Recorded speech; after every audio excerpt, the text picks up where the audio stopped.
కొన్ని సినిమాలు షూటింగ్ ప్రారంభించుకోకపోయినా కేవలం అనౌన్స్మెంట్తోనే హైప్ క్రియేట్ చేస్తాయి. రాజమౌళి, మహేష్ బాబు కాంబినేషన్లో తెరకెక్కనున్న మూవీ కూడా అలాంటిదే. ప్రస్తుతం రాజమౌళి పేరు అంతర్జాతీయ స్థాయిలో మారుమోగిపోతూ ఉండడంతో తన తరువాతి సినిమా ఎలా ఉండబోతుందా అని అందరూ ఆసక్తిగా ఎదురు చూస్తున్నారు. ఇక కొన్నాళ్ల పాటు పక్కాగా ప్రీ ప్రొడక్షన్ ప్లాన్ చేసుకుంటున్నారు. ఇటీవల అదంతా పూర్తయి షూటింగ్ ప్రారంభం కానుందని వార్తలు వినిపించాయి. తాజాగా ఈ మూవీ షూటింగ్ సంబంధించి మరొక వార్త బయటకొచ్చింది. మహేష్ బాబుతో చేసే సినిమా ఎక్కడ చేస్తే బాగుంటుంది, ఎలా చేస్తే బాగుంటుంది అంటూ ప్రపంచాలు చుట్టేస్తూ లొకేషన్స్ను సెలెక్ట్ చేసుకుంటున్నారు రాజమౌళి. అంతా చూసిన తర్వాత ఈ సినిమాకు ఆంధ్రప్రదేశ్ బెస్ట్ అని ఫిక్స్ అయినట్టున్నారు. అందుకే ఏపీలోని బొర్రా కేవ్స్ను ఎంపిక చేసుకున్నారు. త్వరలోనే బొర్రా కేవ్స్లో SSMB 29 షూటింగ్ ప్రారంభం కానుందని తెలుస్తోంది. కానీ అసలు విషయం ఏమిటంటే ఇప్పటికే ఈ సినిమా షూటింగ్ ప్రారంభం కోసం ఒక ముహూర్తాన్ని ఫిక్స్ చేయలేదు. ఇప్పటికే షూటింగ్ ప్రారంభం కాకపోతే ఇక ఈ సినిమా మొదలై థియేటర్లలో సందడి చేసేది ఎప్పుడు అని మహేష్ బాబు ఫ్యాన్స్ లెక్కలు వేసుకుంటున్నారు.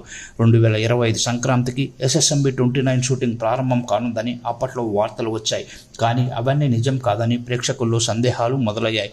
ఇప్పటికే తన సినిమా కోసం బొర్రా కేవ్స్ని ఎంచుకున్న రాజమౌళి 2025 నుండి దీని షూటింగ్ ప్రారంభించాలని సన్నాహాలు మొదలుపెట్టినట్లు తెలుస్తోంది. సినిమాలోని చాలా వరకు టాకీ పాటని బొర్రా కేవ్స్లోనే పూర్తి చేసేలా ప్లాన్ చేస్తున్నారట మేకర్స్. అంతేకాకుండా ఇదొక అడ్వెంచర్ థ్రిల్లర్ కాబట్టి ఆఫ్రికన్ అడవుల్లో కూడా ఈ మూవీ షూటింగ్ జరగనుందట.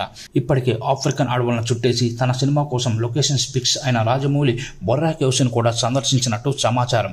బాహుబలితో తన పేరుకు నేషనల్, ఇంటర్నేషనల్ బ్రాండ్ వాల్యూ వచ్చేలా చేసుకున్నారు రాజమౌళి. తెలుగు సినిమా స్థాయిని మార్చిన సినిమా అనగానే అందరికీ ముందుగా బాహుబలి గుర్తొచ్చేలా చేశారు. ఆ మూవీ క్రియేట్ ఇంపాక్ట్ అలాంటిది. ఆ తర్వాత తెరకెక్కించిన RRR కూడా అదే రేంజ్లో విజయం సాధించింది. అంతేకాకుండా ఇండియాకు ఆస్కార్ వచ్చేలా చేసింది. దీంతో రాజమౌళి ఒక సినిమా తెరకెక్కించారంటే అది పక్కా హిట్ అని ప్రేక్షకులు ఫిక్స్ అయిపోయారు. అందుకే ఆయన ఒక సినిమా తెరకెక్కించడం కోసం కనీసం 3 ఏళ్లు తీసుకుంటున్నా కూడా ప్రేక్షకుల్లో ఆసక్తి ఏమాత్రం తగ్గడం లేదు. ఇప్పుడు మహేష్ బాబు సినిమా విడుదల కావడానికి దాదాపు 2 ఏళ్లు పడుతుందని తెలిసినా ప్రేక్షకుల అంచనాలు సైతం తగ్గడం లేదు.